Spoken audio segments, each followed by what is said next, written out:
Deer monkeys, Python gaming টিউটোরিয়ালের next ভিডিওতে তোমাদেরকে স্বাগত। দেখে নাও, লাস্ট ভিডিওতে আমরা এরকম ধরনের একটি শেপস ড্র করেছিলাম। আজকে ফার্স্টেই আমরা এই শেপসটাকে চেঞ্জ করব, একটি সার্কেল ড্র করব। তো সার্কেল ড্র করার জন্য আমাকে তাহলে কোডিংয়ের মধ্যে কী পরিবর্তন আনতে হবে? সার্কেল ড্র করার জন্য সার্কেলের তো আর উইথ আর হাইট হয় না, তাহলে কীভাবে লিখব সেটা দেখে নাও করছি আমি।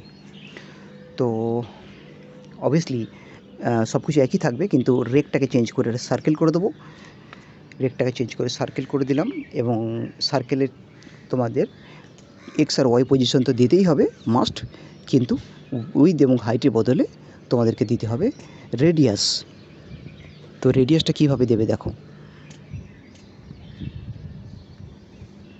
রেডিয়াসটা এইভাবে ব্র্যাকেটের মধ্যে দিতে হবে।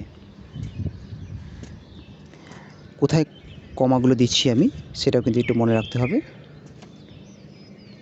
যারা ভিডিওটা দেখছো, আমি আশা করব তারা দেখার সঙ্গে সঙ্গে খাতায় নোটও করে নেবে, বা ডাইরেক্ট কম্পিউটারও করতে পারো। প্রোগ্রামটাকে রান করব। দেখো সার্কেল তৈরি হয়ে গেলো। সার্কেলটা একটু বড় হয়ে গেছে, সার্কেলটা আমি একটু ছোট সার্কেল চাই, তাই রেডিয়াসটাকে 100 করছি, 100টাকে কমিয়ে দেবো একটু। এই রেডিয়াসটা কিন্তু ফ্লোটিংয়ে দিতে হয়, ঠিক আছে, তাই দশমিক দেওয়া হয়েছে।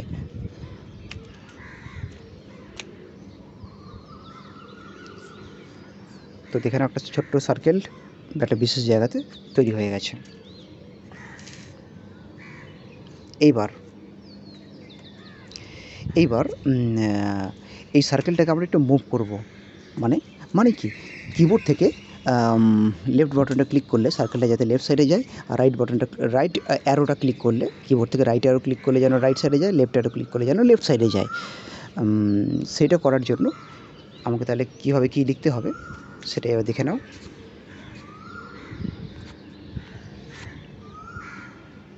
তো তোমাদের বলেইছিলাম সব কিছু আমাদেরকে হোয়াইল লুপের আন্ডারই করতে হবে, তাই হোয়াইল লুপের আন্ডারে আমি ইফকে ডাকলাম।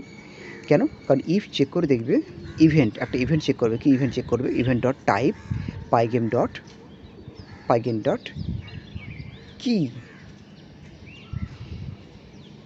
কি ডাউন। দেখো কি ডাউনটা মানে কি, অ্যাকচুয়ালি কি কোন বাটনটা প্রেস করছি সেটা তো পরে, কিন্তু তার আগে কিবোর্ডে কোনো বাটন প্রেস করা হচ্ছে কি না, কিবোর্ডে কোনো বাটনে আঙুলটা যাচ্ছে কি না, কিবোর্ডে কোনো বাটন প্রেস হচ্ছে কি না সেটা তো কনফার্ম হওয়া দরকার। সেটা কনফার্ম হওয়ার জন্য এই ইফটাকে রাখা হচ্ছে। এই ইফটা চেক করে দেখবে কিবোর্ড থেকে কোনো না কোনো বাটন প্রেস হচ্ছে কি। যদি হয়, মানে এই ইফটা যদি ট্রু হয়, তখন এই ইফের বডির মধ্যে আর একটা ইফ লেখা হচ্ছে। অর্থাৎ যদি কোনো কি ডাউন হয় তখন কি হবে, তখন ইভেন্ট ডট কি ইকুয়াল টু দিয়ে চেক করা হচ্ছে পাইগেম ডট কে লেফট। দেখো এখানে কে লিখলাম যেই না, তখন অটোমেটিক্যালি চলে এলো, কারণ পাইথন জানে যে তোমরা এবার কী করতে চাইছো না চাইছো, ও স্মার্ট আছে। তো কে আন্ডারস্কোর লেফট অর্থাৎ কিবোর্ডের লেফট অ্যারোটা প্রেস করছি কি আমরা, সেটা কনফার্ম হচ্ছে এই ইফটা। হতে পারে আমি অন্য কোনো বাটন প্রেস করছি। তো যদি আমি কে আন্ডারস্কোর লেফট, এখানে অনেক কিছু আছে দেখে নাও, space bar, left arrow, right arrow, up arrow, bracket, insert. কিবোর্ডের মধ্যে যতগুলো বাটন থাকে 120, 15-20টা যত বাটন আছে, যে কোনো বাটন প্রেস করলে কোনো কাজ হতে পারে, এবং কোন বাটনটার সাহায্যে তুমি কি কোন অবজেক্টটাকে কন্ট্রোল করতে চাইছো, তো সেটা এখানে বলতে হবে। তো এখানে আমি বলতে চাইছি যে কে আন্ডারস্কোর লেফট, অর্থাৎ লেফট বাটনটা প্রেস করলে যদি হয়, এবার লেফট বাটনটা যদি প্রেস হয় তাহলে কি হবে, কে আন্ডারস্কোর লেফট লিখলাম। লেফট বাটনটা যদি প্রেস হয় তাহলে কি হবে, লেফট বাটনটা যদি প্রেস হয় তাহলে তোমার সার্কেলটা বাঁ দিকে যাবে। কিন্তু সার্কেলটাকে তাহলে কন্ট্রোল করবো কী করে? একটা কাজ করি আমরা, এই যে সার্কেলটাকে কালার করেছিলাম আমরা গ্রিন কালার, সার্কেলের পজিশন আমরা দিয়েছিলাম 200/300 সামথিং কিছু আছে। এই সার্কেলের যে পজিশনটা রয়েছে না,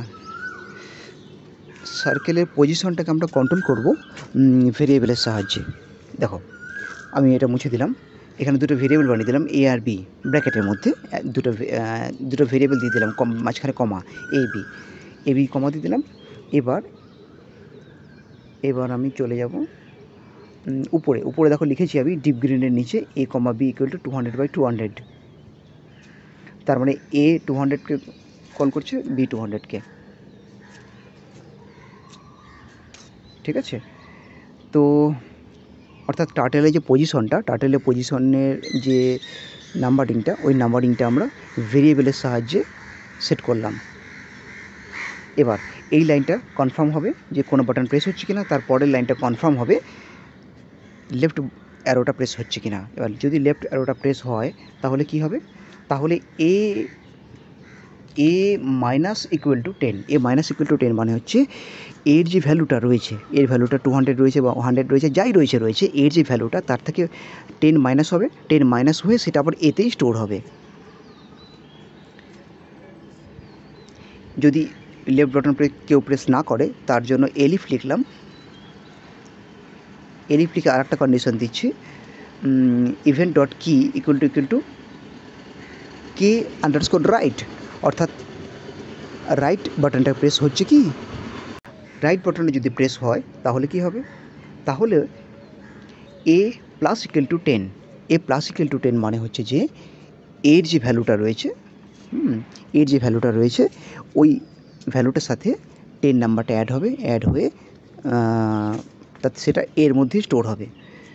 এবার যদি কিবোর্ড থেকে আমি লেফট অ্যারো বা রাইট অ্যারো প্রেস করি, দেখছো গ্রিন কালারের সার্কেলটা কিন্তু মুভ হচ্ছে, কিন্তু খুব তাড়াতাড়ি মুভ হচ্ছে, অনেকটা দূর চলে যাচ্ছে। তো একটা কাজ করি, চলো কাজটা হচ্ছে কি, 10 না দিয়ে নাম্বারটা একটু কমিয়ে দিচ্ছি আমি, 0.1 to 0.5,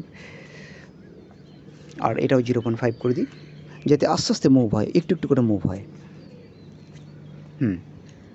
আচ্ছা, কি কেন লিখলাম, কারণ আমি বাটনটাকে বাঁদিক ডান দিকে সার্কেলটাকে আমি বাঁদিকে বা ডান দিকে মুভ করছি, তাই এ লেখা হয়েছে। যদি আপ এবং ডাউন করতে চাই তাহলে কিন্তু বিকে কন্ট্রোল করতে হবে আমাকে, বা বি এর ভ্যালুগুলিকে চেঞ্জ করতে হবে। আই থিঙ্ক আমি বোঝাতে পারলাম।